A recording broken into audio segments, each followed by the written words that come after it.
pelajar Indonesia, beriman dan bertakwa, berpikir kritis, mandiri, bergotong royong bersama. Profil pelajar Pancasila, menjunjung tinggi nilai luhur, kreatif dan bernalar kritis, membangun negeri yang makmur.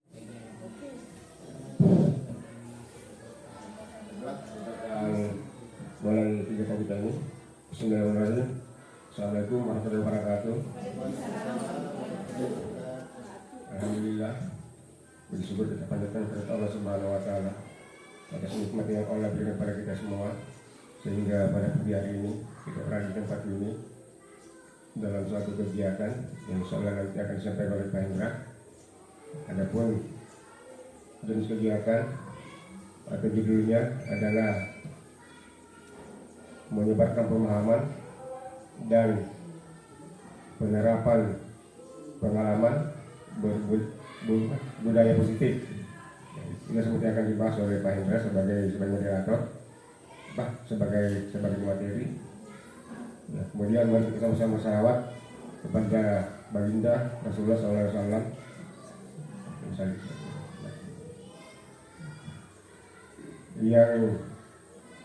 Yang kami hormati pemateri, haruslah sebagaimana kita saksikan, yaitu Pak Hendra dengan Muryadi.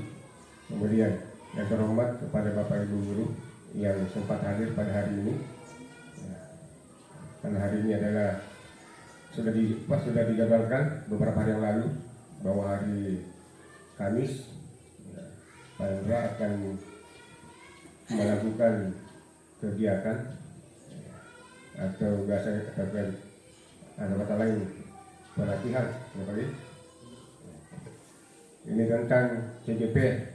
Jadi ini adalah kegiatan CGP-nya Pak Hendra yang dengan suatu persyaratan agar dia bisa lulus. Kita sama berdoa supaya apa yang dilakukan bisa berjalan sampai akhir dan berhasil.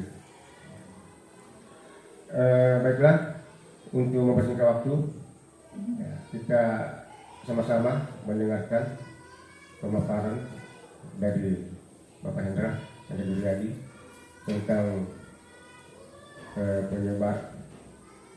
penyebaran pemahaman dan penerapan pengalaman budaya positif. Kepada Pak Hendra, dengan ini disilakan. Ya, terima kasih atas kesempatan yang diberikan kepada saya.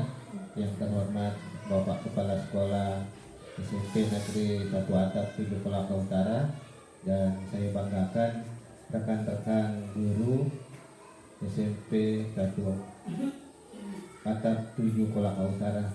Jadi pada kesempatan kali ini saya akan berbagi tentang materi pendidikan guru penggerak pada modul 1.4, yakni modul budaya positif, di mana pada modul ini tugas akhirnya atau aksi nyatanya diharapkan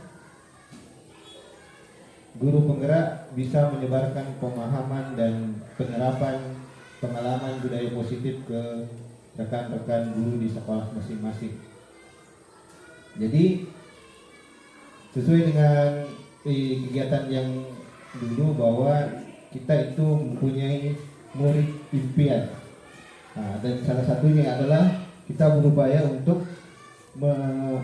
membudayakan budaya positif di sekolah agar sekolah kita bisa menjadi lebih baik ke depan. Oke. Jadi pada posisi ini saya akan membagikan apa yang saya dapatkan dalam pendidikan guru penggerak, dan mudah-mudahan kita bisa sama-sama berkolaborasi nantinya untuk menerapkan budaya positif di sekolah kita. Ya. Jadi budaya positif merupakan perwujudan dan pembiasaan dari nilai-nilai kebajikan universal yang diterapkan di sekolah.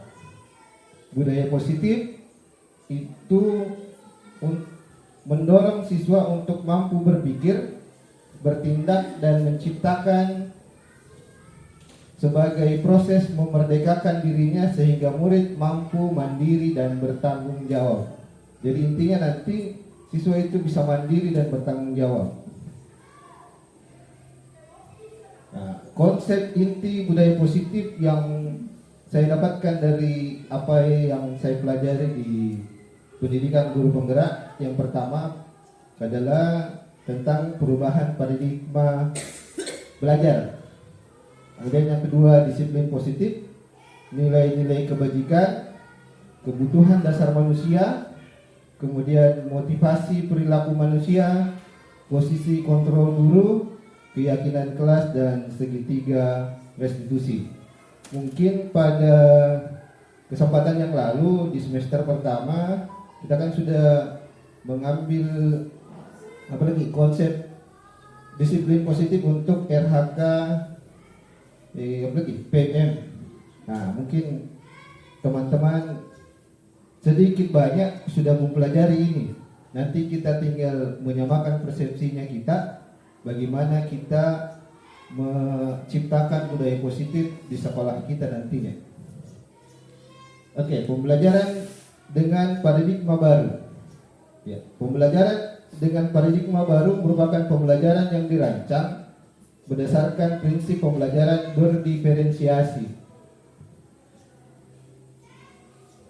sehingga para murid belajar sesuai dengan kebutuhan berdasarkan tahap perkembangan sesuai dengan teori psikologi untuk modern untuk mewujudkan profil pelajar Pancasila. Jadi kita sama-sama memahami bahwa tujuan pembelajaran kita adalah untuk menciptakan profil pelajar Pancasila, di mana profil Pancasila itu ada 6 dimensi yang sekarang hampir di setiap kelas sudah dipampang, mulai dari beriman bertakwa kepada Tuhan Yang Maha Esa dan berakhlak mulia. Kemudian ada berkebinekaan global, kemudian bergotong royong, kreatif, bernalar kritis, dan mandiri. Ya, banyak miskonsepsi tentang teori kontrol. Ya, yang pertama, ilusi guru mengontrol murid. Jadi berdasarkan filosofi Ki Hajar Dewantara, guru itu bukan untuk mengontrol murid, tapi menuntun murid untuk mencapai kemerdekaannya dan kebutuhannya, sehingga mereka bisa menjadi manusia yang merdeka nantinya. Kemudian ilusi bahwa penguatan positif efektif dan bermanfaat. Ya, ini miskonsepsi yang mungkin kita lakukan di sekolah, bahwasanya penguatan positif efektif dan bermanfaat. Kemudian ilusi bahwa membuat rasa bersalah mampu menguatkan karakter. Ya, kita sering bahwa membuat rasa bersalah itu mampu menguatkan karakter. Padahal sebenarnya ketika kita berada pada posisi kontrol membuat rasa bersalah, yang terjadi adalah siswa akan merasa rendah diri karena selalu menganggap dirinya selalu salah. Kemudian yang berikutnya, ilusi bahwa orang dewasa berhak memaksa. Ya, kita memaksakan kehendak kepada murid, yang seharusnya adalah kita yang memenuhi kebutuhan siswa sesuai dengan kebutuhannya masing-masing. Maka yang tadi disampaikan di awal bahwasanya berdiferensiasi. Jadi kita memberi kebutuhan sesuai dengan gaya belajar siswanya kita masing-masing. Ada yang gaya belajarnya audio, ada yang kinestetik, dan ada yang bentuk visual. Nah, mengubah paradigma stimulus respon ke pendekatan teori kontrol. Ya, stimulus respon yang pertama itu realitas bahwa kita menganggap kebutuhan siswa itu sama. padahal realitasnya kebutuhan siswa itu berbeda. Kemudian yang kedua, semua orang melihat hal yang sama. Pada dulu kita menganggap semuanya sama, tapi melalui teori kontrol itu setiap orang memiliki gambaran yang berbeda. Kemudian kita mencoba mengubah orang agar berpandangan sama dengan kita. Kalau teori kontrol, enggak. Semua perilaku memiliki tujuan. Kemudian orang lain bisa mengontrol saya kalau stimulus respon. Tapi teori kontrol hanya ada yang bisa mengontrol diri Anda. Jadi kita yang mengontrol diri sendiri. Kemudian saya bisa mengontrol orang lain. Tapi kalau teori kontrol itu enggak. Anda tidak bisa mengontrol orang lain. Kemudian pemaksaan ada pada saat bujukan gagal. Nah, kalau teori kontrol kita diharapkan untuk berkolaborasi dan konsisten. Ya. Kolaborasi dan konsensus menciptakan pilihan-pilihan baru. Kemudian kalau stimulus respon, model berpikir menang atau kalah. Sedangkan teori kontrol itu model berpikir menang-menang, win to win. Ya, disiplin positif. Disiplin positif berasal dari bahasa Latin disciplina, yang artinya belajar atau kata disiplin. Disiplin mengacu pada disiplin diri yang tanggung jawab terhadap apa yang dilakukan berdasarkan nilai-nilai yang diyakini. Kemudian disiplin positif merupakan salah satu cara penerapan disiplin yang bertujuan untuk menumbuhkan kesadaran peserta didik tanpa imbalan, tanpa penghargaan, tanpa ancaman atau tanpa hukuman. Sebagai pendidik, tujuan kita adalah menciptakan peserta didik yang memiliki disiplin diri sehingga mereka berperilaku mengacu pada nilai-nilai kebajikan universal dan memiliki motivasi intrinsik dalam perubahan perilaku yang lebih baik. Jadi kita harapkan disiplin positif itu muncul dari diri siswa sendiri, bukan muncul dari gurunya atau dari eksternalnya. Betul-betul dia ada dari dalam diri siswa sendiri, sehingga dia menyadari bahwa apa yang dilakukan itu adalah betul-betul adalah tujuannya. Ya, nilai-nilai kebajikan, nilai yang disepakati bersama lepas dari suku, bangsa, agama, bahasa maupun latar belakangnya. Nah, kita lihat nilai kebajikan yang berdasarkan profil pelajar Pancasila. Yang pertama, beriman, bertakwa kepada Tuhan Yang Maha Esa, berakhlak mulia, mandiri, bernalar kritis, berkebinekaan global, bergotong royong, dan kreatif. Ini adalah nilai-nilai kebajikan dari profil pelajar Pancasila. Berdasarkan IB Primary Years Program, nilai-nilai kebajikan itu adalah ada nilai toleransi, rasa hormat, integritas, mandiri, menghargai, antusias, empati, keingintahuan, kreativitas, kerjasama, percaya diri, dan komitmen. Sedangkan berdasarkan keterampilan hidup, yakni dapat dipercaya, lurus hati, pendengar yang aktif, tidak merendahkan orang lain, memberikan yang terbaik dari diri. Ini adalah nilai-nilai kebajikan yang kita sepakati sebenarnya secara tidak langsung dalam kehidupan sehari-hari kita.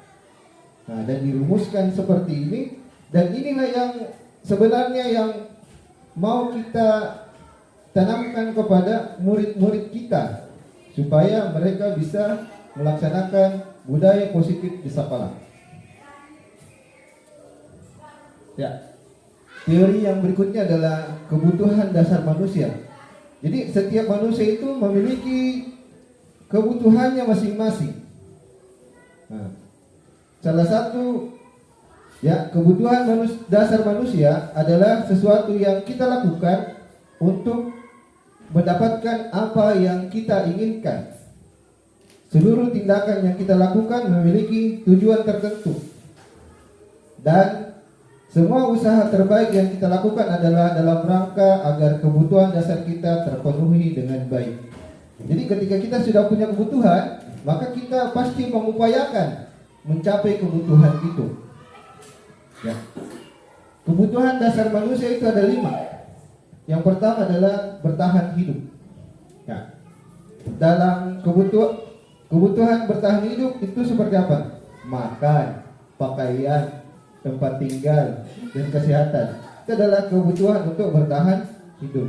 Kemudian kebutuhan hidup manusia berikutnya adalah kasih sayang. Jadi setiap manusia pasti butuh kasih sayang. Rasa diterimakan, dipedulikan, berbagi, kerjasama, menjadi bagian dalam sebuah kelompok. Ini adalah bentuk rasa kasih sayang.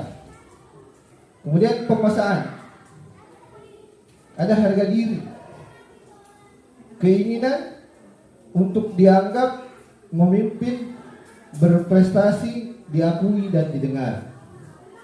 Nah, kebutuhan berikutnya adalah kebebasan. Semua orang pasti butuh kebebasan, termasuk siswanya kita. Yang mana di situ adalah mandiri, memiliki pilihan, mencoba hal-hal baru, mampu mengendalikan arah dirinya. Dan yang terakhir, kebutuhan dasar manusia adalah kesenangan, bermain, humor, antusias, tertawa. 5 kebutuhan ini adalah kebutuhannya juga siswanya kita. Mereka melakukan sesuatu itu ada dasarnya, dan dasarnya seperti ini. Ada yang bertahan untuk hidup, butuh kasih sayang. Misalnya kan ada siswa tadi kelas, ada yang selalu butuh perhatian, ada yang selalu cari gara-gara supaya ada lagi dicamba-camba lagi sama gurunya. Dan ada juga anak-anak yang mau sebagai penguasa, mau selalu apa yang dihasilkan itu selalu dihargai. Dia tahu bagus lagi nilai ulanganmu hari ini. Kemudian dia lagi pamer sama teman-temannya, nilai ulanganku dapat 100. Itu adalah bentuk-bentuk kebutuhan dasar manusia penguasa. Kesenangan. Nah, banyak juga anak-anak, bosan kak belajar ini pak, mau kak belajar ini. Itu adalah mencari sebuah kesenangan dan yang lain sebagainya. Kemudian motivasi perilaku manusia. Motivasi perilaku manusia itu ada 2. Ada yang dari dalam, ada yang dari luar. Nah, kalau yang dari luar itu motivasinya kebanyakan karena untuk menghindari ketidaknyamanan, maka dia melakukan itu. Kemudian atau takut dihukum. Jadi itu motivasi ini berdasarkan dari luar, bukan dari motivasi dirinya. Kemudian motivasi berikutnya untuk mendapatkan imbalan. Banyak anak siswanya kita itu nanti misalnya kita kasih, siapa tahu ada yang teman-teman yang kasih misalnya nilai bagus, atau mungkin ada yang bisa menjawab dikasih permen kah. Nah, jangan sampai anak-anak mau menjawab kalau ada penghargaannya. Bilang, Bu, kalau ku jawab saya dapat apa? Kan biasa ada siswa yang begitu. Bilang, Pak, kalau ku kerja ini tugasku dapat 100 kakak. Nah, itu bagian dari motivasi eksternal, bukan dari dirinya. Kemudian yang berikutnya adalah motivasi yang berdasarkan dalam dirinya sendiri. Itu untuk menjadi orang-orang yang mereka inginkan. Ketika dia punya keinginan seperti ingin menjadi pintar, maka dia akan betul-betul belajar. Karena itu berasal dari dirinya sendiri.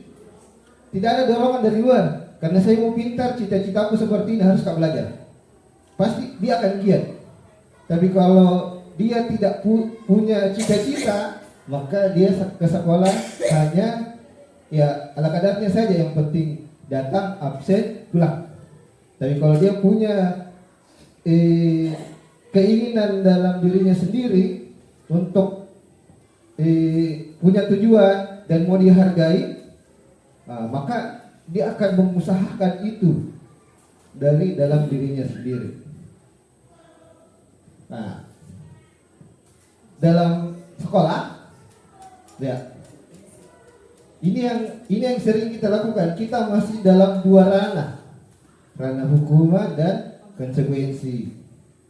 Nah, tapi kebanyakan kita mengacu pada tataran yang mana kira-kira? Hukuman, konsekuensi, atau restitusi yang kita lakukan selama ini? Hukuman. Ya, hukuman itu biasanya kita tidak rencanakan, spontan Ki. Dan ketika ada pelanggaran terlambat misalnya, berdiri mau ke depan, angkat kaki. Nah, itu spontan hukuman. Nah, siswa tidak tahu apa yang akan terjadi ketika dia melakukan sebuah pelanggaran. Kemudian bersifat satu arah. Dan ketika kita menghukum berarti siswa tidak pernah ditanya, pokoknya laksanakan nih. Nah, biasanya hukuman itu bersifat fisik atau psikis. Jadi hukuman mungkin bisa lewat fisik, disuruh lari kah, disuruh apa, bahkan bisa juga hukuman itu berupa verbal, kata-kata. Nah, kemudian ada namanya konsekuensi. Konsekuensi ini beda dengan hukuman. Kalau konsekuensi ini ada kesepakatan yang dibangun terlebih dahulu. Nah, kemarin terlambat Ki, kita sudah bikin janji. Kalau saya terlambat, saya siap dihukum seperti ini. Itu namanya konsekuensi. Cuman konsekuensi ini juga tidak akan membuat siswa nyaman. Karena konsekuensi yang biasa kita lakukan, kalau konsekuensi yang kita lakukan yang seperti apa? Apakah kita tanya siswa atau kita yang bikinkan kesepakatannya? Nah, kadang kalau kita konsekuensi, besok kalau terlambat kujumur itu, satu arah. Atau kalau terlambat kusuruh apa misalnya, ini kan selalu satu arah. Kemudian guru selalu memonitor murid. Jadi kalau kita konsekuensi, kita suruh ini, kita tetap pantau dia. Nah, inilah yang mungkin yang baru kita dengar, restitusi. Nah, restitusi ini mengambil dari teori kontrol, kemudian Gosser, ya, itu membuat ini bahwasanya proses menciptakan kondisi bagi murid untuk memperbaiki kesalahan. Jadi restitusi ini kita mengajak siswa untuk memperbaiki dirinya. Kemudian ada proses kolaborasi antara murid dengan guru dalam mencari solusi terbaik terhadap kesalahan yang dilakukan oleh murid.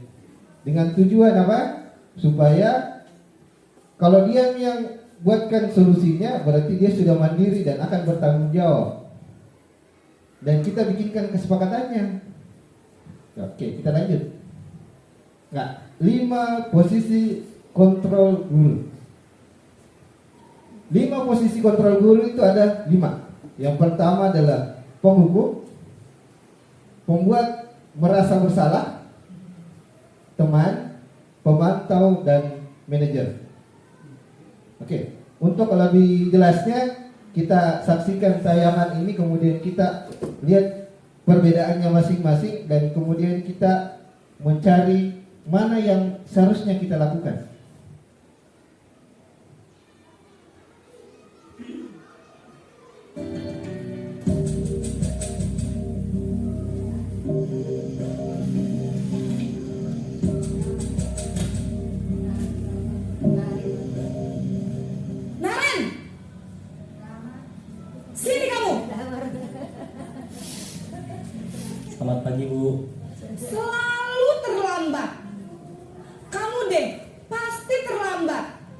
Maaf Bu, saya Apa?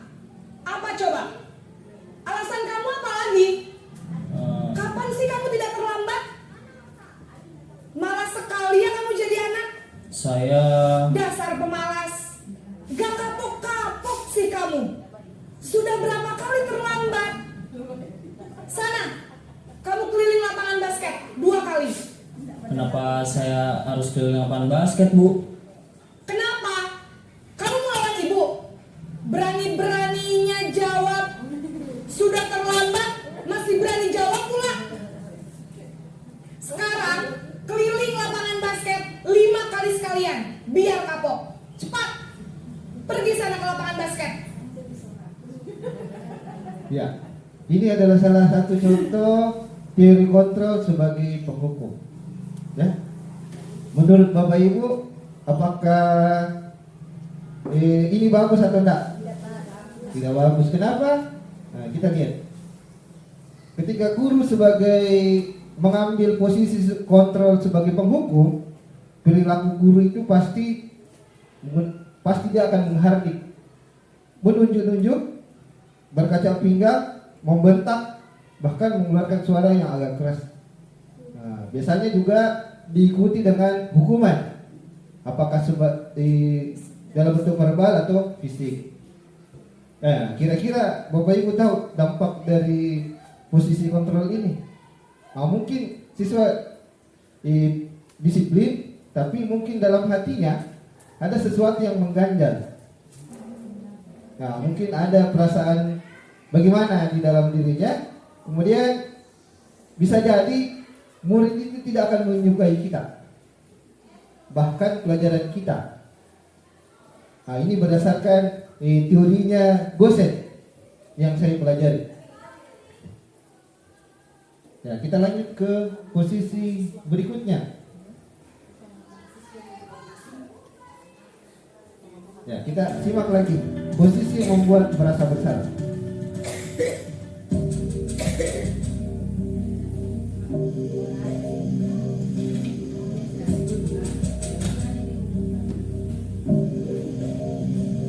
Naren!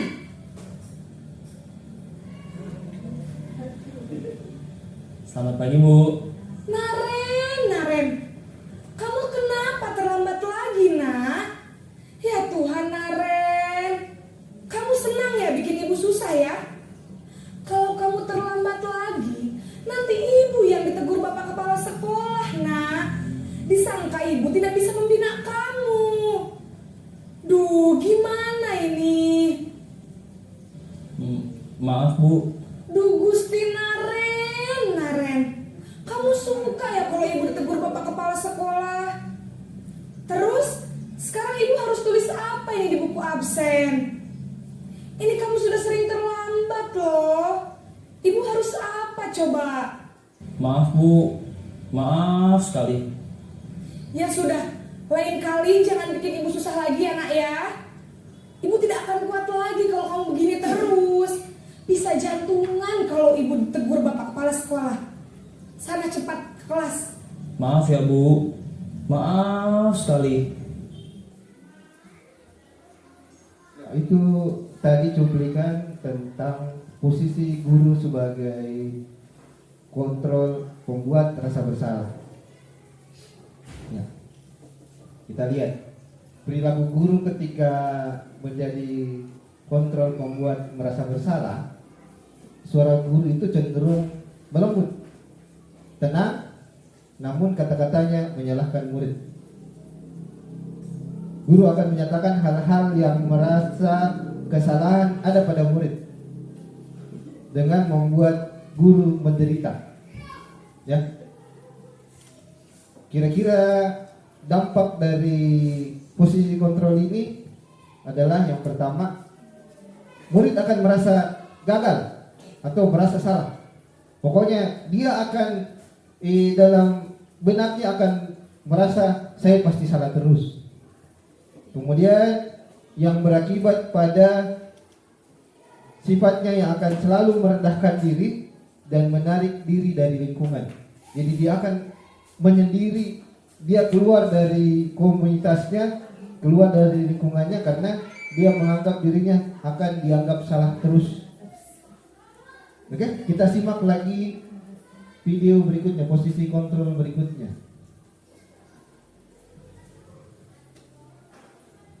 Ya, posisi kontrol berikutnya adalah posisi teman.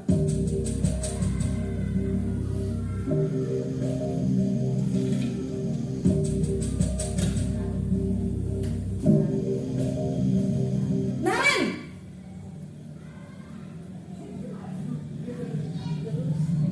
Selamat pagi Bu.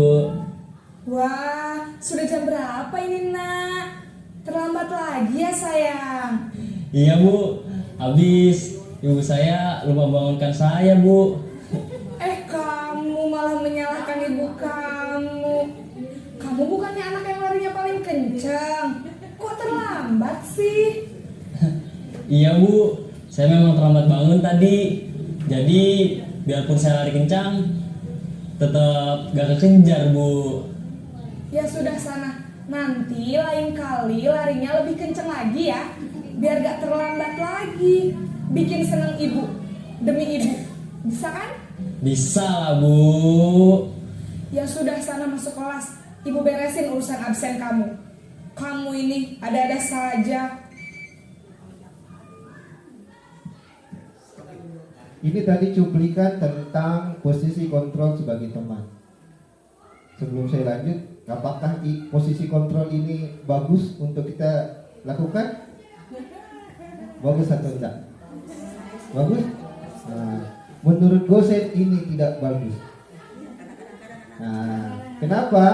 Ya, kita lihat dulu perilakunya. Suara guru akan ramah, cenderung bersenda gurau untuk menghangatkan suasana. Tapi ini mempunyai dampak kepada siswa. Dampaknya apa? Siswa mungkin akan bergantung sama kita. Ada di Pak Guru temanku ji. Amak lagi sebentar sibuk terlambat kak. Tidak kerja tugas gampang ji. Ini kan selalu menjadi kalau jadi teman. Kemudian murid tidak akan mandiri karena ada yang bantu, ada gurunya. Tidak apa-apa ji. Dan bisa jadi ini jadi pembeda dengan guru yang lain. Dia hanya mau disuruh kalau guru yang disenangi, guru yang lain tidak. Nah kalau jadi teman kan enak, kita teman dekat mungkin bisa apalagi dapat keringan karena teman, bahkan bisa kita bantu. Nah ini akan berdampak pada murid tidak akan mandiri. Dia akan selalu bergantung sama kita.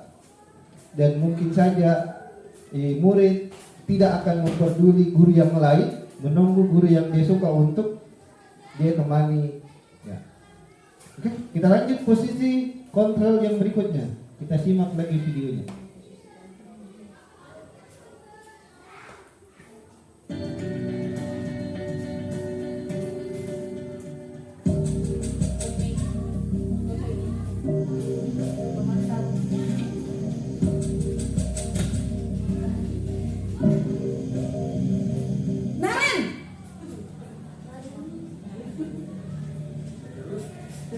Selamat pagi Bu. Naren, apa peraturan sekolah kita tentang jam berapa kita harus masuk sekolah nak? Kita harus di sekolah jam 7 Bu. Iya betul, sekarang sudah jam 7.20. Naren sudah tahu konsekuensinya jika terlambat hadir. Paham Bu, saya harus tinggal kelas pas jam istirahat selama 20 menit. Iya benar, konsekuensinya demikian. Jadi nanti jam 9.30 pas istirahat, kamu harus tinggal di kelas, kerjakan tugas tambahan untuk ketertinggalan kamu, ya? Baik Bu. Ya, posisi kontrol sebagai pemantau atau monitor. Nah, pertanyaannya kembali, apakah ini bagus atau enggak? Bagus? Ya, menurut dosen belum bagus juga. Ya, menurut dosen kenapa ini pemantau juga kurang bagus, tapi masih lebih bagus dari yang pertama dan ketiga tadi. Karena pada posisi ini guru itu bersuara datar, tidak emosional, tidak bersenda gurau, dan tidak menggunakan suara tinggi. Nah, pemantau perlu senantiasa memantau pada saat murid memberikan sanksi. Jadi kekurangannya ketika kita jadi pemantau, kemudian kita berikan konsekuensi kepada murid, kita tetap harus dampingi dia. Jangan dikasih konsekuensi kemudian kita lepas, tetap didampingi. Nah, itu kelemahannya kalau pakai posisi kontrol pemantau. Jadi kita harus betul-betul pantau terus sampai selesai itu konsekuensinya. Kemudian dampak buruknya adalah murid akan menghitung konsekuensi dan hadiah. Oh, kalau ringan-ringan dia melanggar ringan di hukumannya. Nah, tanpa memahami sepenuhnya nilai-nilai kebajikan yang dituju. Kemudian kalau pemantau, murid tidak sepenuhnya mandiri karena masih ada dari internal, karena dia takut untuk dipantau terus. Oke, kita lanjut ke video berikutnya. Posisi kontrol yang terakhir.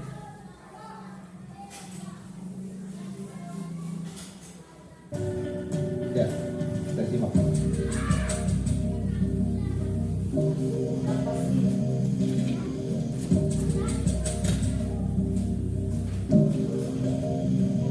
Naren,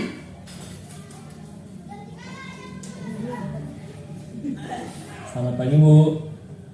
selamat pagi Naren. Maaf Bu, saya terlambat.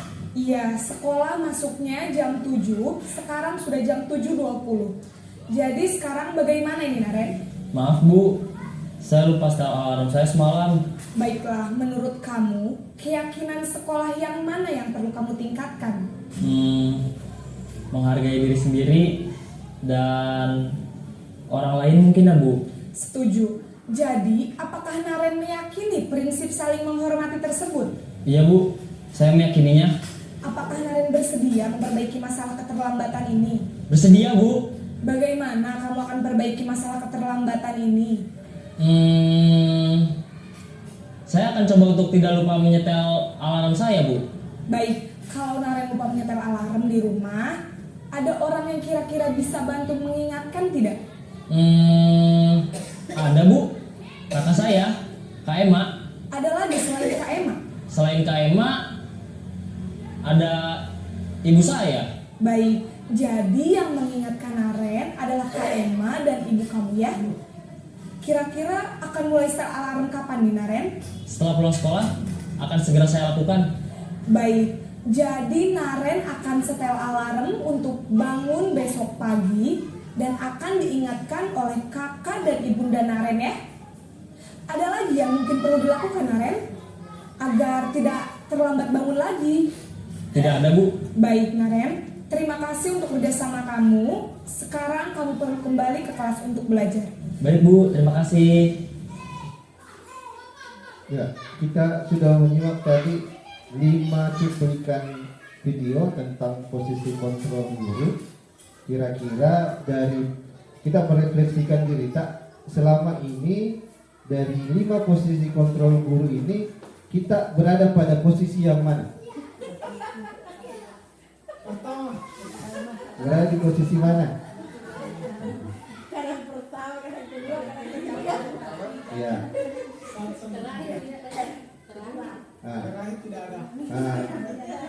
Ya, mungkin banyak yang berpikir saya di posisi 1, 2, 3. Tidak apa-apa.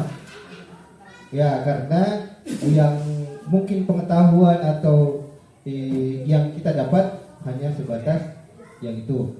Tapi tidak ada kata terlambat untuk memperbaiki diri. Jadi menurut dosen idealnya seorang guru itu berada pada posisi kontrol manajer. Ya, pada posisi manajer. Kenapa pada posisi manajer? Nah, ya. Jadi, oke. Jadi pada posisi, mohon maaf saya di atas.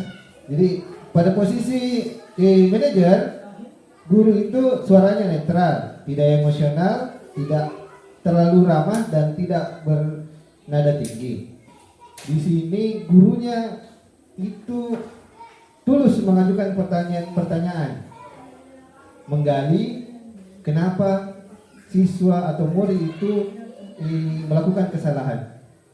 Kemudian guru membimbing murid untuk memecahkan masalahnya. Nah, setelah siswa punya masalah, kita ajak, kita gali informasinya sebanyak-banyaknya, kemudian kita sama-sama diskusi dengan siswa untuk mencarikan solusi. Kira-kira apa yang bisa kamu lakukan untuk memperbaiki kesalahan dan tidak mengulangi.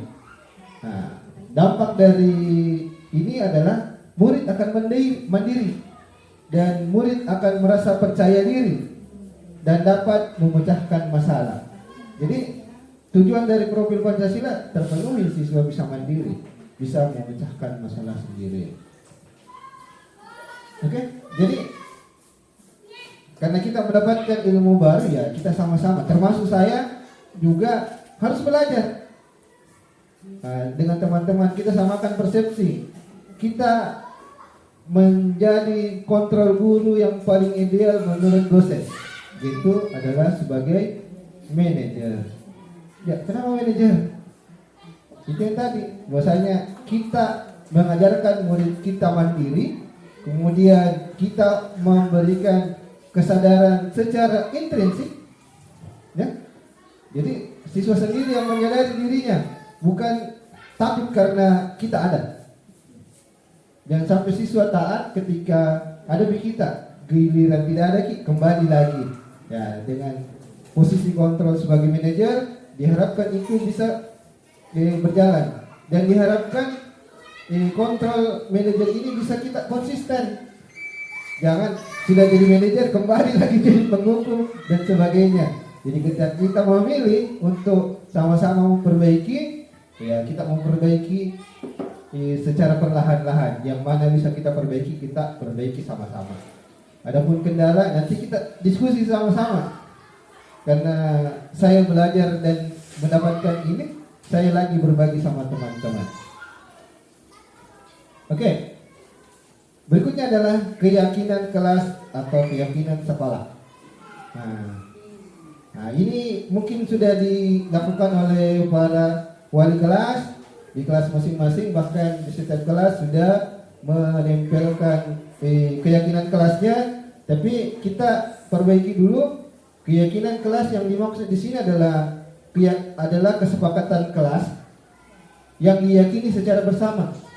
Jadi ketika kita membuat keyakinan kelas, kita sama-sama dengan murid untuk merumuskannya. Kalau kita tidak melibatkan siswa, berarti dia bukan keyakinan kelas. Jadi kita harus libatkan dengan harapan dapat meningkatkan kedisiplinan murid. Kalau mereka yang merumuskan sendiri, mau tidak mau dia akan mentaati. Jadi diharapkan nanti berdasarkan keyakinan kelas yang ditempel masing-masing di ruangan masing-masing itu dipahami oleh siswa dan dapat menciptakan kedisiplinan bagi murid-murid kita. Nah, pembentukan keyakinan kelas itu, yang pertama bersifat abstrak. Jadi dia bersifat abstrak itu keyakinan kelas.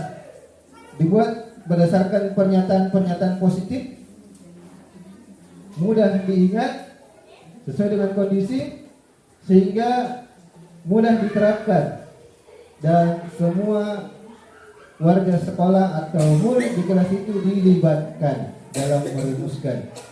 Adapun salah satu contoh mungkin bisa kita lihat di kelas masing-masing yang sudah dibuat oleh para wali kelas dengan siswanya masing-masing. Oke. Ya, ini berikutnya adalah segitiga restitusi. Jadi restitusi ini dirancang oleh dosen bahwa segitiga restitusi adalah suatu proses dialog yang dijalankan guru atau orang tua agar dapat menghasilkan murid yang mandiri dan bertanggung jawab. Nah, dalam tahapan kegiatan segitiga restitusi kita melakukan 3 tahapan. Yang pertama adalah menstabilkan identitas, kemudian kita validasi tindakan yang salah, kemudian menanyakan keyakinan. Ya, ini ada karya saya dengan siswa kelas 9. Saya buat sore-sore karena siang saya mau ambil gambarnya tidak sempat. Nah, coba kita sambil berbagi. Ya, mungkin yang ini adalah siswa yang selalu bermasalah.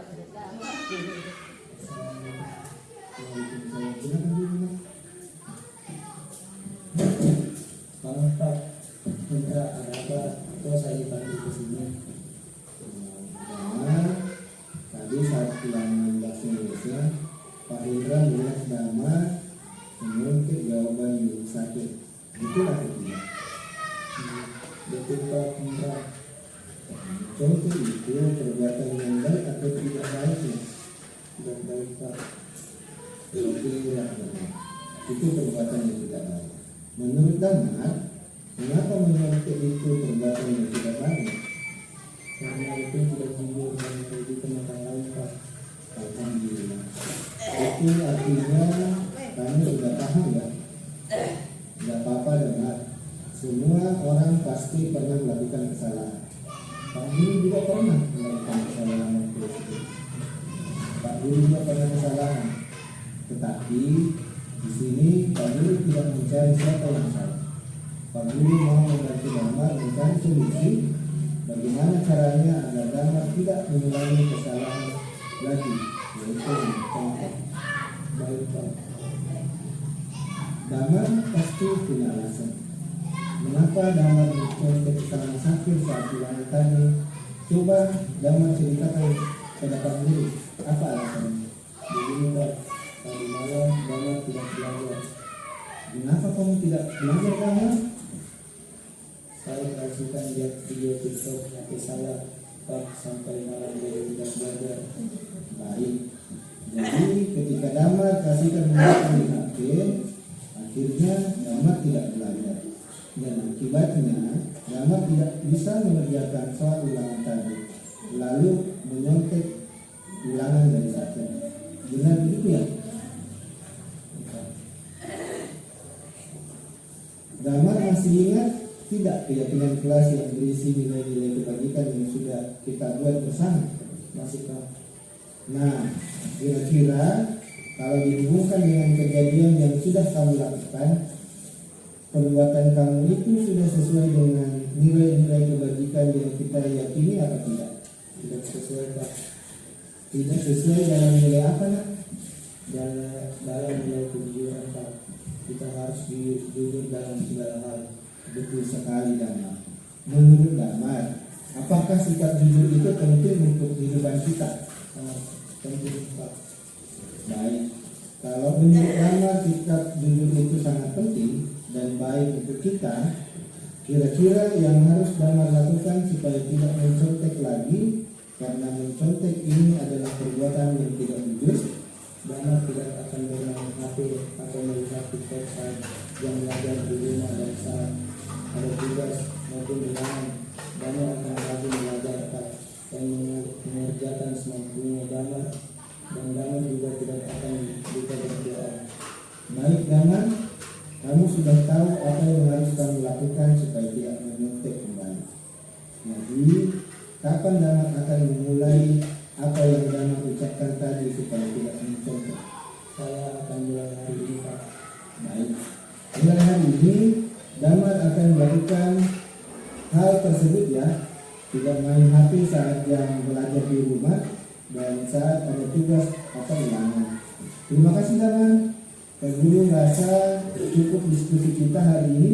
Semoga kamu menjadi anak yang sukses dan silahkan lanjutkan istirahatnya. Terima kasih Pak. Sama-sama.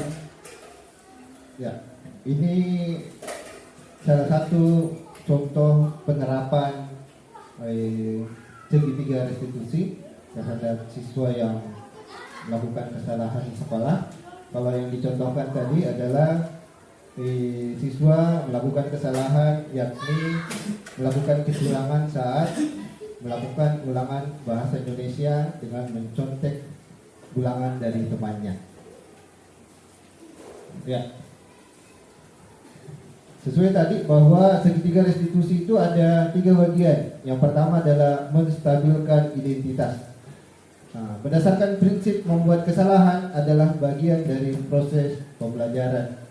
Jadi pada menstabilkan identitas ada beberapa kalimat yang bisa kita gunakan bahwa sebagai penguatan untuk menstabilkan identitasnya, membuat siswa itu kembali bisa tidak merasa terpuruk, tapi bisa menguatkan supaya dia bisa menyadari. Salah satu contohnya adalah berbuat salah itu wajar, yang tidak wajar adalah mengulangi kesalahan itu berkali-kali. Tidak ada manusia yang sempurna. Nah, bisa kita gunakan itu. Atau Bapak Ibu juga pernah melakukan kesalahan seperti itu. Kemudian bisa kita juga menggunakan kalimat seperti ini. Bapak Ibu tidak mencari siapa yang salah, siapa yang benar, tapi kita mau mencari solusi dari masalahmu itu. Bisa. Kemudian kamu merasa begitu. Disesuaikan dengan kesalahan yang dilakukan oleh murid kita. Ini hanya sebagai salah satu contoh saja. Kemudian yang berikutnya adalah validasi tindakan yang salah. Jadi setelah kita menstabilkan kondisinya murid kita yang berbuat kesalahan, kita memfasilitasi, kita menanyakan mengapa siswa itu melakukan kesalahan itu. Nah, misalnya, kamu pasti punya alasan mengapa melakukan hal itu. Karena sesuai tadi dengan kebutuhan dasar manusia kan ada 5. Siapa tahu dia melakukan itu untuk kalau yang tadi mencontek itu dia lakukan untuk memenuhi kebutuhan apanya? Mencontek. Kan tadi kita sudah dibahas bahwasanya ada 5 kebutuhan dasar manusia. Kan? Mencontek itu adalah bagian dari kebutuhan dasar manusia. Nah, dia mencontek itu untuk mempertahankan dirinya. Bisa mempertahankan dirinya. Kalau tidak mencontek kayak ini, dapat nilai jelek, dimarahi, kasih lagi. Nah, cara bertahan hidupnya dia. Nah, kemudian kalimat yang bisa kita gunakan adalah misalnya ada siswa yang lagi berkelahi. Nah, kita bisa kasih kalimat seperti ini. Padahal kamu bisa melakukan hal yang lebih buruk. Misalnya. Kemudian kamu patut bangga karena telah melindungi sesuatu yang penting buatmu. Dan kamu melakukan karena mempertahankan sesuatu yang penting bagimu. Ini adalah salah satu contoh saja. Mungkin bisa dikembangkan nanti pada saat pengaplikasiannya di lapangan. Kemudian yang terakhir adalah menanyakan keyakinan. Nah, kita kan sudah buat rata-rata di kelasnya ada keyakinan kelasnya. Kita tanya lagi, apakah perbuatan yang kamu lakukan itu sudah sesuai dengan keyakinan kelas yang kalian buat? Nah, kemudian kalau dia bilang tidak, nah, kita tanya lagi nilai-nilai apa yang telah disepakati atau nilai-nilai apa yang sudah dilanggar. Nah, seperti apa gambaran sebuah kelas yang ideal menurut kamu? Kamu ingin menjadi orang yang seperti apa? Ya, jadi ketika kita melakukan segitiga restitusi ini, kita mengharapkan siswa itu bisa secara sadar memperbaiki kesalahan dan tidak mengulanginya lagi. Dan kita berupaya untuk mengurangi posisi kontrol yang kurang bagus, yang seperti tadi kita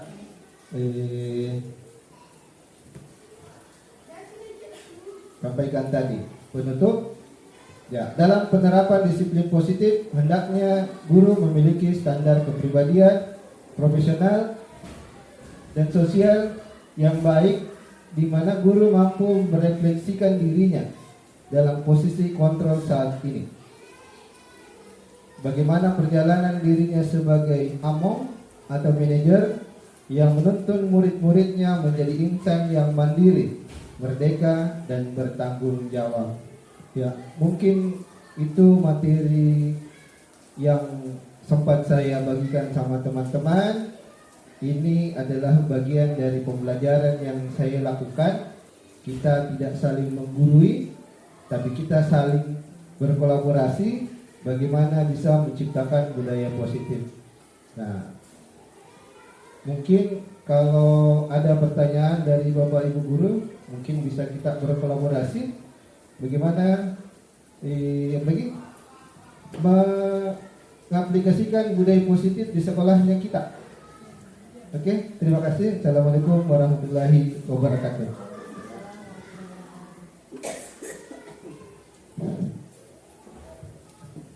Ya, demikianlah tadi apa yang disampaikan atau dipaparkan oleh Pak Hendra tentang budaya positif secara keseluruhan, dan kita semua sudah menyimak dari awal sampai akhir.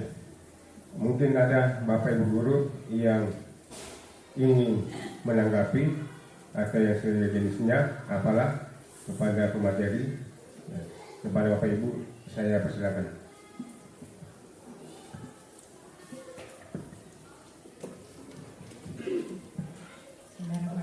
Terima kasih atas kesempatan yang diberikan. Begini Pak, tadi saya sudah menyimak bahwa guru sebagai manajer. Nah, pertanyaan saya, bagaimana jika kita sudah diskusi dengan anak-anak, mencarikan solusi, contoh, misalkan potong rambutnya nak, misalkan apa solusinya, siapa yang mau cukur, kan kita sudah sepakat, insya Allah Bu, hari Jumat saya potong, dan ternyata mendapati hari Jumat masih tidak dipotong. Terus bagaimana kelanjutannya kita sebagai guru manajer? Lanjutannya, tindakan kita bagaimana lagi selanjutnya? Ketika mendapati siswa, kita sudah buat kesepakatan, kemudian melanggar lagi, begitu Pak. Terima kasih. Ya, mungkin siapa tahu masih ada yang mau bertanya. Ya, silakan Ibu Rina. Nanti ditampung dulu.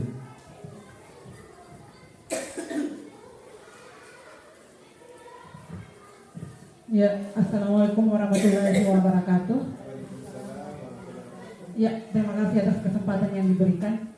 Yang mungkin yang ingin saya nyatakan ini bukan semacam pertanyaan atau bagaimana, tapi mungkin berdasarkan pengalaman saja. Dan sebelum saya juga menyatakan, saya mau ucapkan terima kasih sekali kepada Pak Hendra karena sudah menyampaikan materi tentang budaya positif. Karena setelah kita melihat materi yang diberikan oleh Pak Hendra, kita tahu ternyata posisi kita selama ini seperti ini. Dan hal-hal yang kita perbuat selama ini ternyata ada salahnya, ternyata ada benarnya. Terima kasih.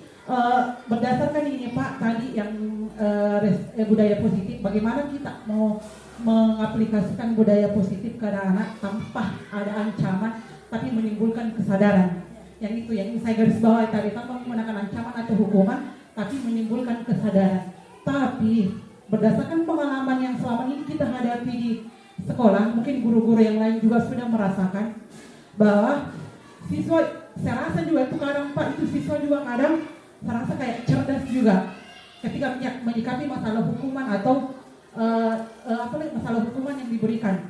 Begini, kadang sampai saya kadang bingung sendiri mau kasih kayak teguran atau hukuman atau apakah untuk menimbulkan kesadaran siswa. Tapi saya kadang bilang begini dalam hati, apa yang harus saya perbuat untuk menimbulkan kesadaran siswa? Karena menggunakan metode dengan tanpa menggunakan hukuman atau dengan cara kayak tadi dengan kayak manajer atau dengan dibicarakan dengan baik-baik kadang kurang efektif, dan bahkan dikasih saja hukuman secara bagaimana itu tidak efektif. Apalagi kadang kalau kita bicarakan secara kayak heart to heart, kayak dari hati ke hati dengan anak-anak, kayak pendekatan dengan anak-anak. Kadang saya lihat ini anak-anak kalau ada melakukan sesuatu kayak dibicarakan kayak dengan kayak hati ke hati, kayak merasa kayak kita kayak kecilnya begitu. malah kita kembali yang dikontrol. Kita kembali yang dikontrol. Karena kadang mereka yang berpikir bang, anda uji kalau sama gitu, anda gitu, anda baik gitu, anda gitu. Palingan kalau kita berbuat lagi seperti ini, palingan dikasih dia dikit lagi.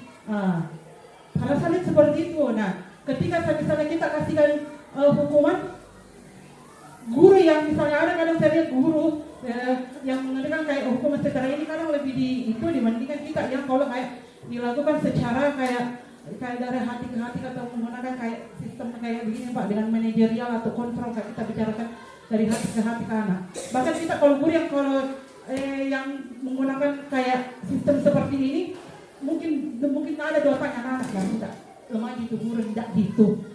Jadi kita melakukan kesalahan berkali-kali tidak gitu, ada guru yang kayak minta maaf kalau misalnya kayak dikasihkan kayak hukuman secara bahkan lebih di itu dibandingkan kita yang melakukan kayak pendekatan kayak menggunakan guru sebagai manajerial, teman apa dan sebagainya kayak seperti itu Pak. Ya terima kasih kesempatannya. Masih ada yang mau bertanya? Ya, masih ada satu. Supaya satu kali kita. Bismillahirrahmanirrahim. Terima kasih untuk kesempatannya bisa berbincang-bincang tentang budaya positif di sekolah kita. Itu tadi mengenai pemaparan yang Bapak kemukakan tadi depan itu masalah hukuman. Apa sih tadi yang ada 5 item tadi itu Pak? Yang posisi kontrol guru. Ya, posisi kontrol guru. Di antara posisi kontrol guru itu yang terakhir itu adalah manajerial. Saya kira kalau kita ambil posisi secara manajerial itu ada negatifnya menurut saya. Tapi menurut Bapak tadi itu adalah posisi kontrol yang paling bagus yang perlu kita terapkan. Karena seperti ini sekarang, anak-anak sekarang itu beda Pak. Ya, karena kita sekarang itu guru memberikan hukuman kepada siswa itu memberikan hukuman yang ada efek jerahnya. Karena kalau kita tidak ada tindakan kan tadi ada tindakan fisik atau verbal apa segala macam. Nah sekarang anak-anak itu Pak, kalau kita tidak keras sedikit suara, artinya kita berikan dulu lah pemahaman. Ada konsekuensinya nantinya. Pada saat hari ini saya kasih saya terus terang saja kalau memberikan hukuman kepada anak-anak, kadang-kadang tadi kan ada tadi saya bilang langsung berlaku itu hari. Nah, kemudian ada konsekuensinya. Nah, kadang-kadang kita juga memberikan seperti karena kalau cuma dilakukan langsung itu hari, anak-anak tidak ada efek jerah. Tetapi kalau ada konsekuensinya, anak-anak biasanya agak ada perubahan sedikit. Kalau kita mengadakan kontrol terus. Nah, apa tadi tindakan yang seperti itu seumpama nanti siswa takut, adalah siswa yang guru yang dia takuti. Nah, mau tak kita bagaimana siswa itu walaupun kita tidak ada, siswa itu juga merasa sadar. Jadi kalau kita cuma ditakuti siswa bukan berarti kita sebagai guru berhasil mendidik siswa, enggak.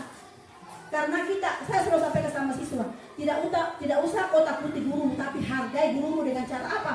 Walaupun gurumu tidak ada, kau tetap mengingat pesannya. Berarti itu namanya menghargai guru, bukan menakuti. Nah itu ya salah satunya. Tapi kalau sistem manajerial tadi terus terang Pak, untuk saat ini oke, kita mulai namanya kita budaya positif. Tapi menurut saya saat ini belum bisa saya terapkan itu, ya mungkin berangsur-angsur nantinya, karena bagi saya mendidik itu adalah memberikan dulu pemahaman kepada siswa bahwa kapan Anda tidak melakukan ini, resikonya akan kau tanggung nantinya. Ya mungkin karakter mendidik saya seperti itu Pak. Dan selalu sampaikan kepada siswa bahwa saya mengambil tindakan kepada Anda berarti tanggung konsekuensinya. Ya tidak langsung kadang-kadang saya berikan peringatan sampai 3 kalinya. Saya kasih memberikan pertama, saya kasih masih kesempatan, kedua kalinya oke, sudah ada lampu kuning, kemudian ketiganya Anda tidak melaksanakan, berani tanggung konsekuensinya. Jadi seperti itu mungkin cara mendidik saya kepada siswa Pak selama ini. Terima kasih. Oke, pertanyaan yang bagus semua dan yang kita alami semua. Ya, jadi kita harus pahami dulu bahwasanya segitiga restitusi itu adalah proses. Kita menstabilkan dulu identitasnya siswa, kemudian kita validasi kesalahannya, baru tanyakan keyakinannya. Di budaya positif tidak, yang mungkin teman-teman bilang kalau saya pakai segitiga restitusi mungkin hanya selesai cari solusinya. Nah, kan? Jadi kita dialog sebenarnya dengan siswa, kemudian kita juga menyampaikan nanti di belakangnya. Nah, kita bikin kesepakatan ketika dilanggar apa konsekuensinya. Yang kita diharapkan itu tidak melakukan hukuman karena kalau kita melihat tadi di slide bahwasanya hukuman itu dilakukan secara spontan, tanpa terencana, tanpa disepakati. Ya. Jadi kita harapkan yang pertama kita lakukan nanti adalah membuat keyakinan kelas atau keyakinan dalam belajar. Jadi bagusnya kalau kita juga punya keyakinan dengan siswa, dengan jangan hanya keyakinan kelas saja yang terpampang, tapi kita juga bikin keyakinan di awal pembelajaran sama siswa. Atau mungkin kalau yang dulu-dulu itu kita bikin yang namanya, kalau perkuliahan kita bikin yang namanya kontrak kuliah. Nah, kalau di siswa kita bikin yang namanya keyakinan kelas. Kita bikin kesepakatan dulu sama siswa. Ketika ada yang melanggar atau ada siswa yang tidak mentaati, yang kita lakukan terlebih dahulu adalah kita upayakan adalah kita restitusi dulu. Setelah kita restitusi, kita ajak dialog dia, kemudian kita carikan solusi, baru kita tetapkan konsekuensi. Nah, kamu sudah menyadari bahwa apa yang kau lakukan itu adalah salah, dan kamu juga sudah membuat solusi dari masalahmu. Kira-kira, kan mungkin bisa kita tambahkan.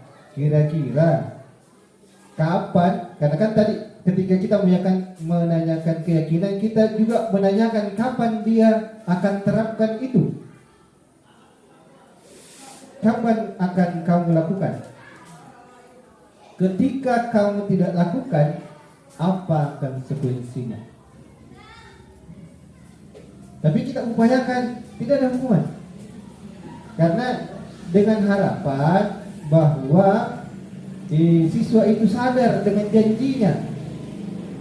Kita bisa ingatkan kepada siswanya, yang diingat dari manusia adalah perkataannya, janjinya. Nah, ketika kita melanggar janji, kira-kira apa konsekuensinya? Bisa. Jadi kita upayakan kita jalani dulu semuanya proses, karena kan ada tingkatan-tingkatannya. Nah, kadang juga kita melakukan yang seperti tadi dicontohkan Sinaren. Kalau kita sebagai penghukum kan kita tidak mau tahu apa alasannya, pokoknya dicerca terus. Oh salah betul, oh salah terus kok. Kita tidak tanya apa alasannya. Kenapa kita begini nak? Kenapa kita terlambat? Lupa.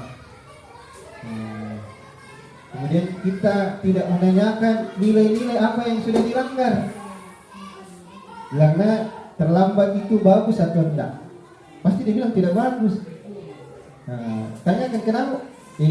Jadi apa alasan terlambat datang? Kemudian kita tanyakan lagi bagaimana solusinya. Ya. Jadi sebenarnya penerapan di budaya positif memang banyak bersinggungan. Mungkin menurut kita dengan hukuman lebih bagus, ya. Tapi ada juga yang menganggap bahwasanya sebagai manajer itu bagus. Semua punya argumen masing-masing. Tapi bagaimana kalau kita mengajarkan jadi kita kembalikan kepada dirinya kita. Ketika kita mengajarkan sesuatu yang keras, maka siswa kita akan menjadi orang yang keras juga. Tapi kalau kita ajarkan dengan kelembutan, maka siswa kita akan punya rasa empati, rasa sadarnya dari dalam dirinya, dan itu akan tertanam terus. Nah, mungkin contoh yang tadi, kalau kita menghukum, kalau misalnya ya tadi bilang saya siswaku disiplin nih karena aku hukum dia. Iya, bisa saja disiplin, tapi yang terjadi adalah mungkin dia disiplin ketika kita ada. Seperti contoh yang biasa yang saya alami di kelas, kalau saya mengajar di kelas, siswa itu rapi. Tapi ketika di luar di kelas, saya lihat lagi dari luar dulu. Di luar lagi bajunya, berarti belum disiplin. Nah, jadi jangan bosan-bosan untuk mengaplikasikan apa yang kita sudah pelajari hari ini. Ketika ada yang kurang bagus, ya kita perbaiki sama-sama. Ya, inilah bagusnya kalau kita bisa saling berkolaborasi. Saya ada siswaku seperti ini, kita ada juga seperti itu. Ya, kita carikan solusi sama-sama. Disitulah indahnya ketika kita bisa berbagi dan berkolaborasi dengan teman-teman, apalagi budaya positif. Jadi yang perlu kita tanamkan adalah kita tanamkan budaya positif itu bukan hanya kepada siswa, kita tanamkan juga pada dirinya kita. Karena gurulah sebagai role model, gurulah yang menjadi contoh, gurulah yang menjadi teladan. Nah, jadi kita diupayakan ketika yang perlu juga kita tetapkan bahwa ketika anak-anak bermasalah, tetap kita juga administrasikan. Yang kelemahannya kita mungkin ketika kita memproses anak-anak hanya diproses saja tanpa ada bentuk administrasi. Nah, ketika kita bisa administrasikan, kemudian kita lakukan posisi kontrol sebagai manajer dan melakukan segitiga restitusi, mudah-mudahan kan semua teori kan punya kelemahan dan kelebihan. Kita coba saja, siapa tahu dengan menggunakan segitiga restitusi, sekolahnya kita bisa menjadi sekolah yang ramah kepada murid-murid kita, menjadi sekolah yang aman kepada siswa kita, menjadi sekolah yang tidak ada hukuman fisik, yang tidak ada hubungannya dengan pendisiplinan. Ya, sama tadi di video, apa hubungannya terlambat dengan disuruh berlari keliling lapangan? Apa hubungannya terlambat dengan dijemur? Kan tidak ada korelasinya antara hukuman dengan pelanggarannya, terkecuali itu adalah kesepakatan yang sudah dibuat oleh si pelanggar dan guru yang menangani. Ya, kita coba saja, kita coba ajak dialog. Mungkin dalam pelaksanaannya kenapa belum bisa maksimal, karena mungkin kita belum menjalankan segitiga restitusi secara menyeluruh. Nah, mungkin ada tahapan-tahapan yang terlewat. Mungkin teman-teman sudah tanyakan, kenapa kok terlambat nak? Tapi tidak menanyakan sisi segitiga yang berikutnya. Atau mungkin langsung tembak validasi. Langsung validasi tindakan, tidak distabilkan dulu. Nah, jadi kita lakukan sesuai dengan tahapan, kita stabilkan dulu identitasnya, tanyakan kenapa bisa sampai itu, kemudian apa alasannya dan lain sebagainya, sampai menanyakan tentang keyakinan dan mencarikan solusi. Nah, itu mungkin mungkin restitusi ini kita sudah jalankan sebenarnya, cuma tidak sepenuhnya kita jalankan. Mungkin hanya satu sisi segitiganya saja yang kita pakai, tidak secara keseluruhan. Mudah-mudahan dengan menerapkan ketiga sisi segitiga restitusi, kita bisa menciptakan budaya positif di sekolah kita dan bisa betul-betul sekolahnya kita menjadi sekolah yang berbudaya, disiplin, karena itu adalah harapan kita semua kan? Karena siswa juga berharap disiplin dengan proses yang sesuai. Nah, Itu mungkin dari saya, siapa tahu masih ada tambahan atau sanggahan atau masukan lagi dari teman-teman bagaimana menciptakan budaya positif di sekolahnya kita, karena semakin banyak yang berpikir, semakin banyak yang mengeluarkan unek-uneknya, siapa tahu ada sebenarnya masalah yang tersimpan dalam dirinya kita. Melalui forum ini kita sama-sama dibuka supaya kita bisa cari solusinya. Siswa saja kita carikan solusi dari permasalahannya, masa kita sesama guru tidak mencari solusi untuk menciptakan budaya positif di sekolah. Ya, siapa tahu masih ada yang mau bertanya?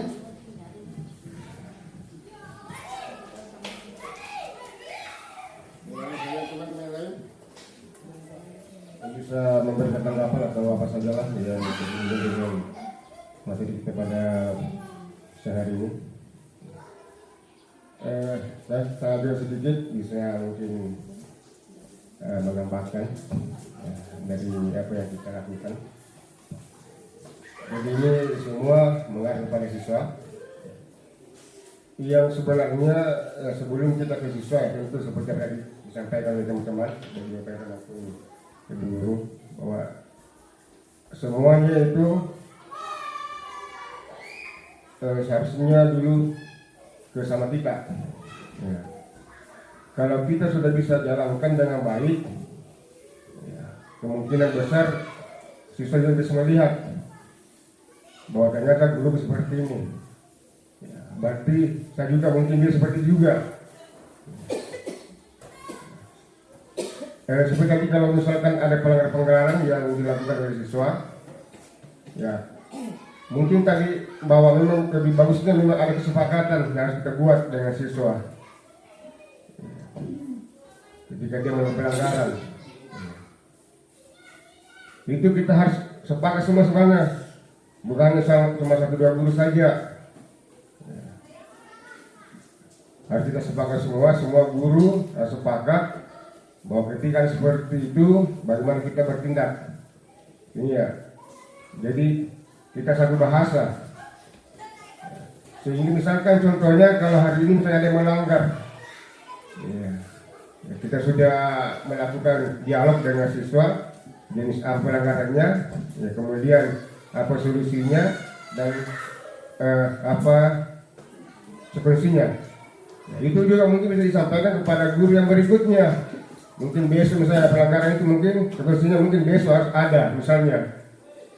Berarti kita sampaikan kepada guru yang mengajar di kelas itu besok bahwa ada kesepakatan dengan siswa atas nama ini. Ya. Besok dia akan tepati apa solusi adalah dilakukan, apa solusinya ketika dia lagi berbuat. Ya. Dan misalnya besok, misalnya contoh kalau kita hukum misalnya, ya ketika bukan fisik, ya.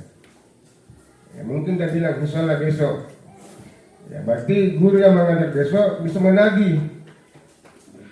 menagih kepada siswa yang tadi membuat kesepakatan.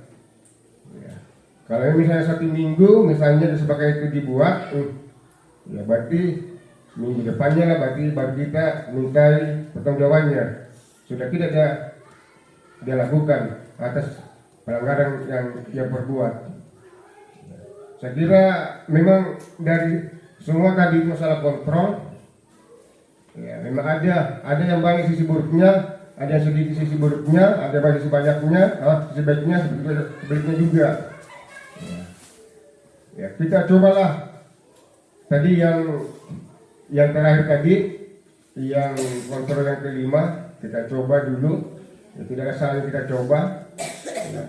Nanti dari situlah kalau memang agak sulit, ya kita maju lagi ke yang keempat, artinya bukan yang ke-1. Ya saat itu mungkin yang terakhir. Kalau memang sudah tidak ada lagi jalan lain yang kita lakukan. Ya, kalau masih ada lagi jalan lain masih kita cari dulu yang agak tidak terlalu keras hukumannya. Ya mudah-mudahan itu bisa membuat anak itu bisa jerah. Ya. Kalau ini berhasil kita lakukan, maka yakin saja kita akan mengajar dengan enjoy, aman, tidak ada masalah dalam kelas.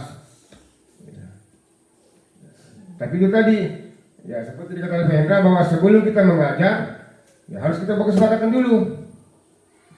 Ya.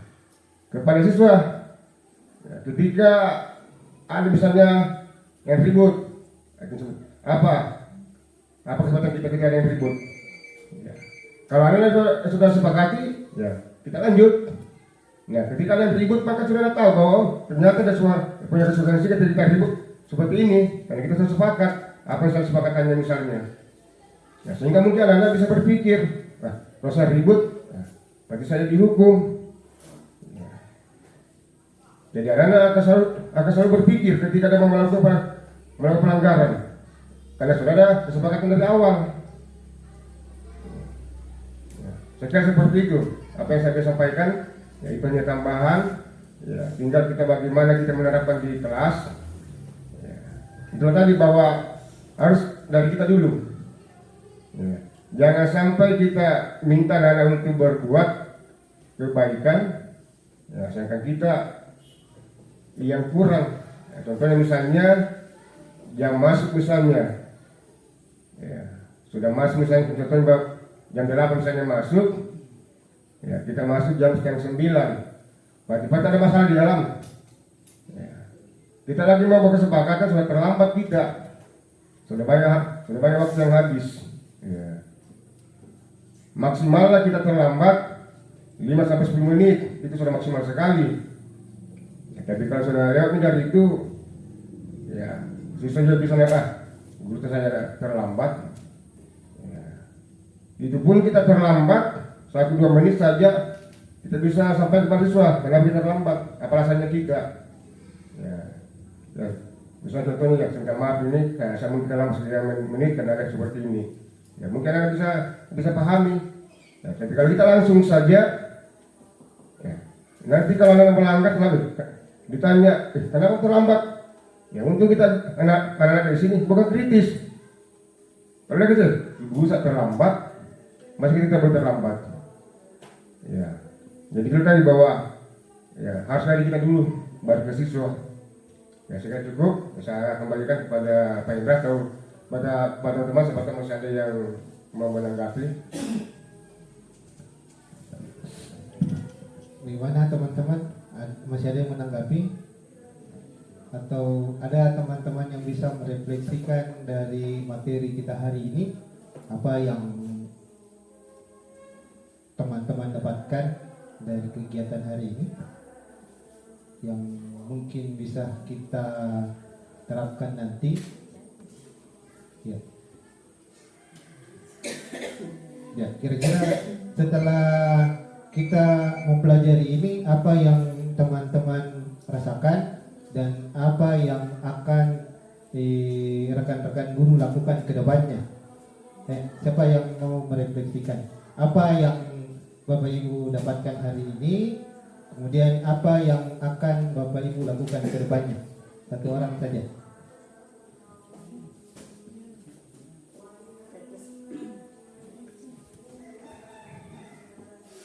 Ya, silakan Ibu Hartati.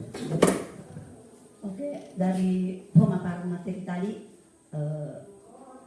jadi bukan mewakili dari teman-teman, tapi untuk diri sendiri dulu. Ya, kalau dari teman-teman saya tahu beda dengan apa yang saya kemukakan hari ini. Jadi untuk saya sendiri Pak, dari materi tadi budaya positif ini, untuk kesepakatan dalam kelas, yang namanya kesepakatan antara siswa dengan guru. Karena kalau kesepakatan, kalau cuma menekankan kepada siswa berarti bukan kesepakatan, namanya pemaksaan. Sekira itu. Ya, jadi kesepakatan itu berlaku untuk antara siswa dengan guru. Contoh kita beri kesepakatan dalam kelas, kalau kita terlambat ada hukuman. Berarti dua-duanya harus. Bukan cuma siswa yang terlambat. Nanti siswa bertanya, kalau guru terlambat bagaimana, Bu? Itu. Jadi namanya kesepakatan antara guru dengan siswa, kita harus sepakat memang. Sebelum kita buat kesepakatan di dalam kelas, kita dulu guru yang apakah kita bisa melaksanakan kesepakatan tersebut. Jangan sampai cuma siswa yang kita tekankan sementara kita yang melanggar. Jadi bukan kesepakatan namanya, tapi pelaksaan. Yang pertama bagi saya. Jadi kalau kita mau buat kesepakatan, tolong refleksikan dulu kepada diri sendiri, apakah saya mampu untuk melaksanakan kesepakatan tadi. Kemudian berikutnya, sebelum kita melangkah ke siswa, alangkah bagusnya kita dulu di dalam ruang guru ini, marilah kita saling menghargai antara teman-teman guru, baik itu guru dan kepala sekolah. Mari kita saling menghargai, memposisikan diri kita sebagai guru ya dengan teman-teman. Kadang-kadang kita sebagai guru kita kadang-kadang tidak saling menghargai, kita dilihat oleh siswa. Ya, kita di cerminan guru itu adalah cerminan guru, siswa. Jadi mari kita saling menghargai sesama teman-teman guru ya, jangan kadang-kadang kita keceplosan ya antara bergurau dengan serius, itu kadang-kadang kita tidak bisa pisahkan ya. Itu untuk bagi saya sendiri.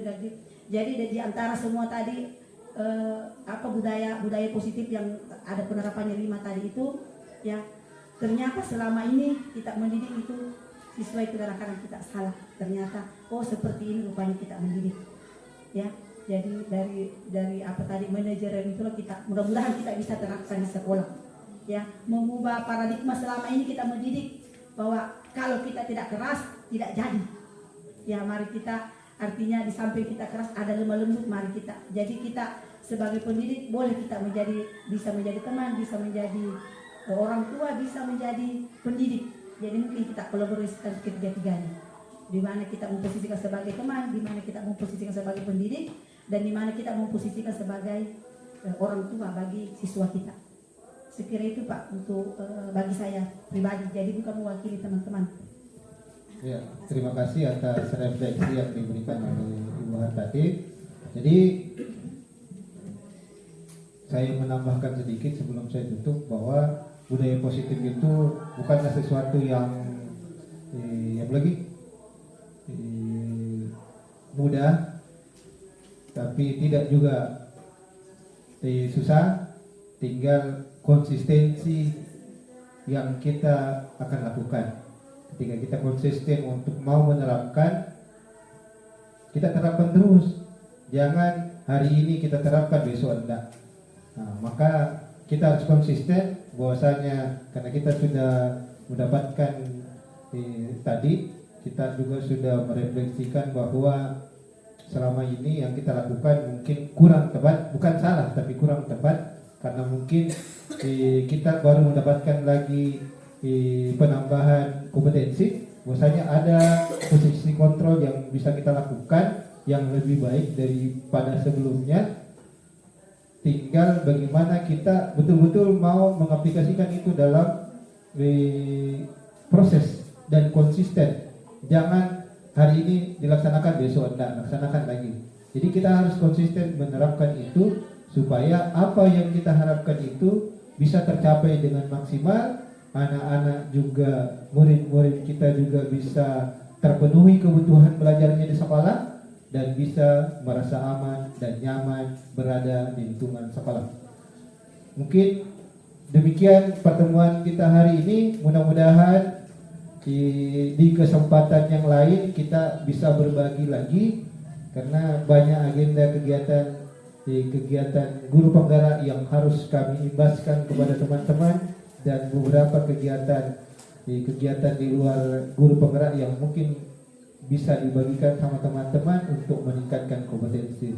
Jadi harapan dengan teman-teman, kita harus tetap terus belajar, karena pendidikan itu tidak statis, tapi pendidikan itu berkembang sesuai dengan zamannya, dan kita sebagai guru harus juga bisa mengajarkan murid kita sesuai dengan kodrat alam dan kodrat zamannya. Jangan ajarkan sesuai dengan zamannya kita, karena zamannya sekarang sudah berubah. Terima kasih atas partisipasinya teman-teman. Mudah-mudahan di kesempatan yang lain kita bisa bertemu lagi dan bisa berbagi. Terima kasih. Wabillahi taufiq wal hidayah. Wassalamualaikum warahmatullahi wabarakatuh.